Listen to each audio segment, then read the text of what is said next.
নমস্কাৰ প্ৰিয় বন্ধু বান্ধৱীসকল। শাওণ মাহত যদি আপুনি শিৱ মন্দিৰলৈ যায় তেনে মন্দিৰত ধূপ বন্তি দিয়াৰ পিছত মন্দিৰৰ পৰা এটা বস্তু লৈ আহক। শিৱ শক্তিৰ দ্বাৰা আপোনাৰ যিকোনো আশা পূৰণ কৰিব পাৰিব। ইয়াৰ উপৰিও যি ব্যক্তিয়ে শাওণ মাহত শিৱ মন্দিৰলৈ গৈ এটা বস্তু শিৱলিংগত স্পৰ্শ কৰাব পাৰে বা সেই বস্তুটো গংগাজল বা গাখীৰৰ লগত মিহলাই শিৱলিংগত দিব পাৰে, তেওঁ জীৱনত কেতিয়াও শত্ৰু ভয় নাথাকে। শাওণ মাহত কৰা এই কামে শিৱ শক্তিৰ দ্বাৰা শত্ৰু নাশ হয়। লগতে যি ব্যক্তিৰ ওপৰত শনিৰ কুপ্ৰভাৱ থাকে সেই কুপ্ৰভাৱ কেতিয়াও সেই ব্যক্তিৰ ওপৰত এই বস্তুটো শিৱলিংগত স্পৰ্শ কৰালে থাকিব নোৱাৰে। পবিত্ৰ শাওণ মাহত যদি আপুনি শিৱ মন্দিৰলৈ যায় তেনে এমুঠি চাউল লৈ যাবলৈ কেতিয়াও নাপাহৰিব। শাওণ মাহত যি লোকে শিৱ মন্দিৰলৈ চাউল লৈ স্পৰ্শ কৰায় শিৱলিংগত, সেই চাউল আনি ঘৰৰ এটা স্থানত নিয়মত ৰাখিব পাৰে, তেওঁ জীৱনত লক্ষ্মী প্ৰাপ্তি হয়। জীৱনত তেওঁ ধন টকা পইচাৰ কেতিয়াও অভাৱ অনাটন নহয়। ধন টকা পইচাই কেতিয়াও তেওঁৰ লগ নেৰে।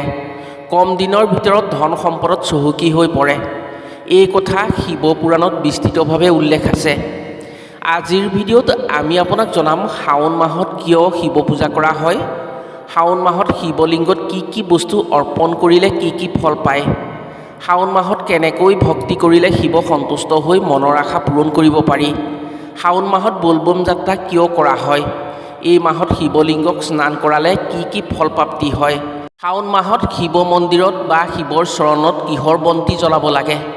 গতিকে আপুনি যদি পবিত্ৰ শাওণ মাহত শিৱ মন্দিৰলৈ যোৱাৰ কথা ভাবি আছে আৰু আপুনি যদি শিৱ শক্তিক বিশ্বাস কৰে তেনে আজিৰ ভিডিঅ'টো আপোনাৰ বাবে অতি গুৰুত্বপূৰ্ণ ভিডিঅ'।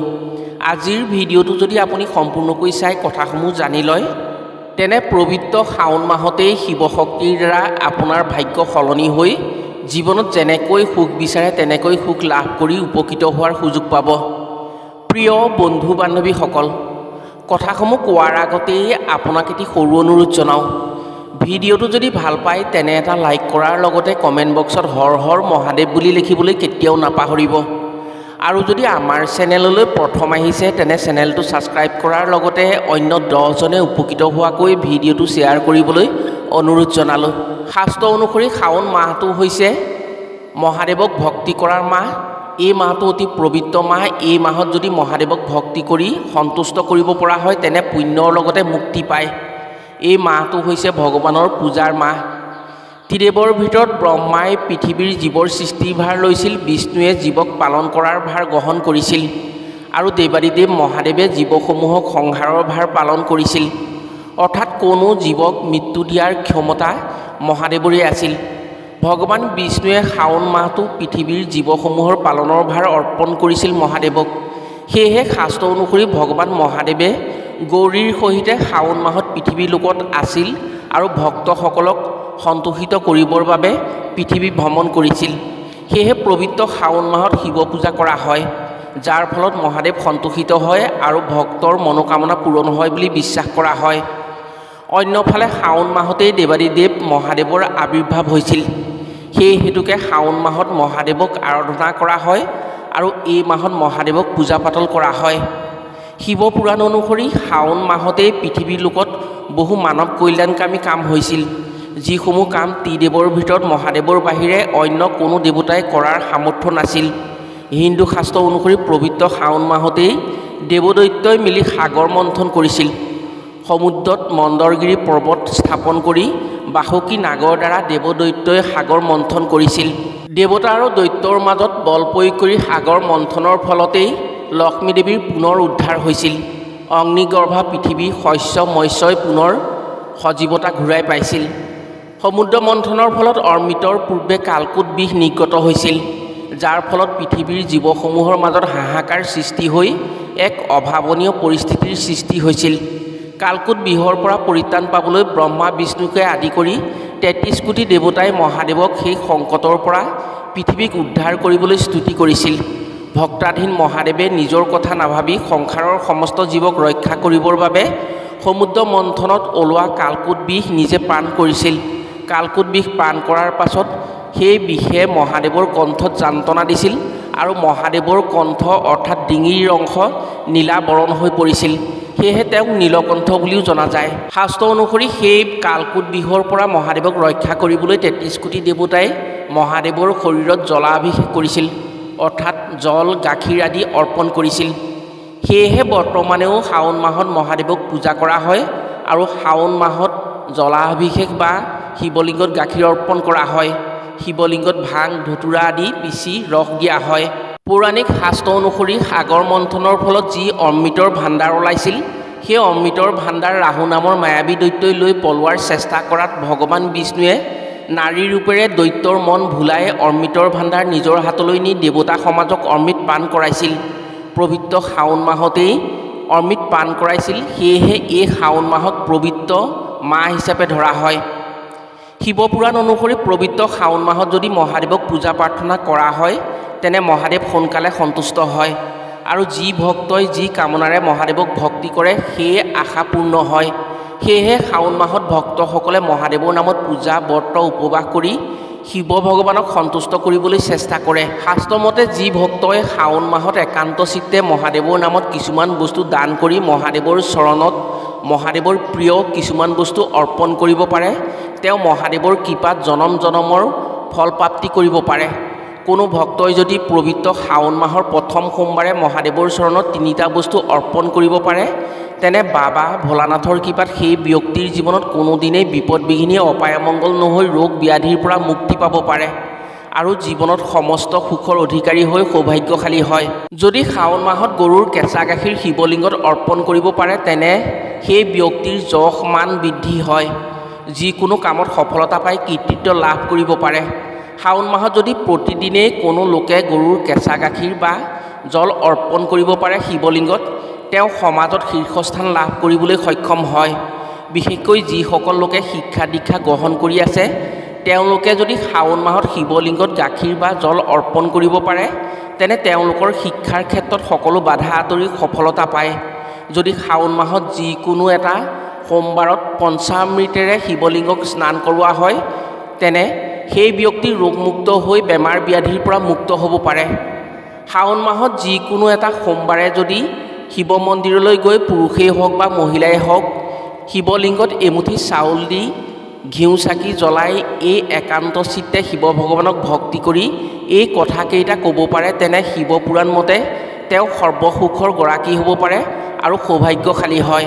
হে মহাদেৱ, নৰ্ম সগুণ দীপ্তমান তোমাৰ চৰণত মই বুদ্ধি অৰ্পণ কৰিছোঁ। মোৰ যি অহংকাৰ ভাৱ আছে তোমাৰ দৰ্শনত আঁতৰি যাওক। মই স্বকীয় দেহেৰে নত হৈছোঁ। হে প্ৰভু, তুমি আকাশৰ সমান মহান, কিন্তু তুমি শূন্য নহয়। মোৰ স্বৰূপ সম্পত্তি মই তোমাৰ দাস, মোৰ পদে পদে হোৱা ভুলৰ ক্ষমা কৰিব। এনেকৈ যদি আপুনি শাওণ মাহত শিৱ মন্দিৰত এগুচি ঘিউ বন্তি দি এই কথাকেইটা ক'ব পাৰে, তেনে শিৱৰ চৰণত আপোনাৰ শৰণ লোৱা হ'ব আৰু শিৱৰ ভক্তিৰ দ্বাৰা আপোনাৰ পুণ্য প্ৰাপ্তি হ'ব। শাওণ মাহত যদি এনেকৈ শিৱ ভগৱানক আৰাধনা কৰা হয় আৰু এই কথাকেইটা কোৱা হয়, তেনে সেই ব্যক্তিৰ ওপৰত মহাদেৱৰ পৰম কৃপা পৰে আৰু সেই ব্যক্তিৰ জীৱনত মহাদেৱে কেতিয়াও কষ্ট হ'বলৈ নিদিয়ে। শাওণ মাহত যদি কোনো ব্যক্তিয়ে শিৱলিংগত তিল অৰ্পণ কৰে, তেনে তেওঁলোকৰ শত্ৰু নাশ হয়, গ্ৰহৰ সকলো দুখ খণ্ডন হয়। যদি আপুনি শাওণ মাহত শিৱ মন্দিৰলৈ যোৱাৰ কথা ভাবি আছে, তেনে এমুঠি তিল নিবলৈ কেতিয়াও নাপাহৰিব। শিৱলিংগত তিল অৰ্পণ কৰিব পাৰিলে শনিৰ দোষ খণ্ডন হয়। ইয়াৰ ফলত শত্ৰু ভয় একেবাৰে নাইকিয়া হয়, শত্ৰুৱে আপোনাক একো ক্ষতি কৰিব নোৱাৰে। তিল হৈছে শনিদেৱৰ প্ৰিয় পূজাৰ বস্তু। আপুনি যদি শাওণ মাহত মন্দিৰলৈ যায়, আপুনি জলাভিষেক কৰে বা আপুনি গাখীৰ অৰ্পণ কৰে, তেনে এমুঠি তিল দিবলৈ ভুলতো নাপাহৰিব। আপুনি যদি এই মাহত শিৱ মন্দিৰলৈ যায়, তেনে শিৱলিংগত চাউল অৰ্পণ কৰিবলৈ কেতিয়াও নাপাহৰিব। যি ব্যক্তিয়ে শিৱলিংগত শাওণ মাহত চাউল অৰ্পণ কৰে, তেওঁ জীৱনত ধনৰ অভাৱ কেতিয়াও নহয়। মহাদেৱৰ পৰম কৃপাত ধন প্ৰাপ্তি হয়, ধন সম্পৰ্কীয় অসুবিধাসমূহ দূৰ হয়। বিশেষকৈ যদি ব্যৱসায় কৰা লোকসকলে শাওণ মাহত শিৱলিংগত চাউল অৰ্পণ কৰিব পাৰে, তেনে তেওঁলোকৰ ব্যৱসায়জনিত লোকচান কেতিয়াও নহয়। তেওঁৰ ওপৰত মহাদেৱৰ কৃপা থাকিব আৰু মহাদেৱৰ কৃপাত ধন প্ৰাপ্তি হ'ব। ইয়াৰ উপৰিও যদি কোনো মহিলাই শাওণ মাহত শিৱ মন্দিৰলৈ এমুঠি চাউল লৈ গৈ শিৱলিংগত অৰ্পণ কৰে, তেনে তেওঁৰ জীৱনত স্বামীৰ পৰা কেতিয়াও কষ্ট নাপায়। লগতে তেওঁৰ হাতত লক্ষ্মী থাকিব আৰু তেওঁ লক্ষ্মী প্ৰাপ্তি হৈ কোনোদিন তেওঁৰ হাত খালী নহয়। শাওণ মাহত শিৱলিংগত কুঁহিয়াৰ ৰস দিব লাগে। শাওণ মাহত যদি কুঁহিয়াৰ ৰস শিৱলিংগত অৰ্পণ কৰা হয় তেনে পাৰিবাৰিক সুখ শান্তি হয়, কোনোদিন পাৰিবাৰিকভাৱে সমস্যা নাহে। আপোনাৰ জীৱনত যদি পাৰিবাৰিক সংঘাত লাগি আছে, স্বামী স্ত্ৰীয়ে কিবা কিবি কথাত মনোমালিন্য হৈ মাজে মাজে অশান্তি হৈ থাকে, তেনে শাওণ মাহৰ যিকোনো এটা দিনত শিৱলিংগত আপুনি কুঁহিয়াৰ ৰস অৰ্পণ কৰক। কুঁহিয়াৰ ৰস অৰ্পণ কৰাৰ পিছত আপোনাৰ সেই সমস্যা নাইকিয়া হ'ব। কুঁহিয়াৰ ৰস অৰ্পণ কৰিলে সম্বন্ধসমূহ মজবুত হয় আৰু সুখ শান্তি অটুট থাকে। আপুনি যদি শাওণ মাহত শিৱ মন্দিৰলৈ গৈ ঘৰখনৰ মংগল কামনা কৰি শিৱ মন্দিৰত বন্তি দিয়াৰ কথা ভাবি আছে, তেনে মহাদেৱৰ চৰণত ঘিউ বন্তি দিব। শাওণ মাহত যদি ঘিউ বন্তি দিয়া হয় তেনে মনৰ অভিলাষ পূৰ্ণ হয়। ইয়াৰ উপৰিও যদি শাওণ মাহত বন্তি দিবলৈ যাওঁতে এমুঠি চাউল শিৱলিংগত অৰ্পণ কৰিব পাৰে, তেনে লক্ষ্মী প্ৰাপ্তি হয়, ঘৰলৈ ধন টকা পইচাৰ আগমন হয়।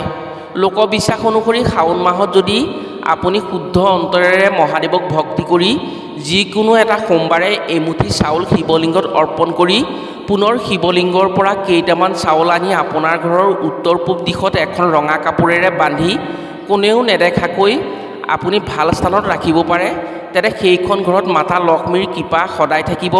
সেইখন ঘৰত কেতিয়াও ধন টকা পইচাৰ নাটনি নহয়। শিৱপুৰাণ অনুসৰি এই কামৰ দ্বাৰা ব্যক্তিৰ জীৱনত সুখ শান্তি হয়। বহু মানুহেই শাওণ মাহত এই কাম কৰে। আপুনিও যদি আপোনাৰ ঘৰখনত সদায় ধন টকা পইচাৰ সুখ বিচাৰে বা আপোনাৰ ঘৰখনৰ মংগল কামনা কৰে, তেনে এই কাম নিশ্চয় কৰক। এই কামৰ দ্বাৰা আপোনাৰ সকলো আশা আকাংক্ষা পূৰণ হ'ব। ইয়াৰ উপৰিও যদি আপুনি শাওণ মাহত শিৱ মন্দিৰলৈ যায়, তেনে ভাং ধতুৰা গুড় চেনি আপুনি শিৱলিংগত অৰ্পণ কৰিব পাৰে বা শিৱ মন্দিৰত আপুনি ডম্বৰু ত্ৰিশূল আদি দান কৰিব পাৰে, তেনে আপোনাৰ আলোচ্য বিষয়সমূহৰ ফলপ্ৰাপ্তি পাব।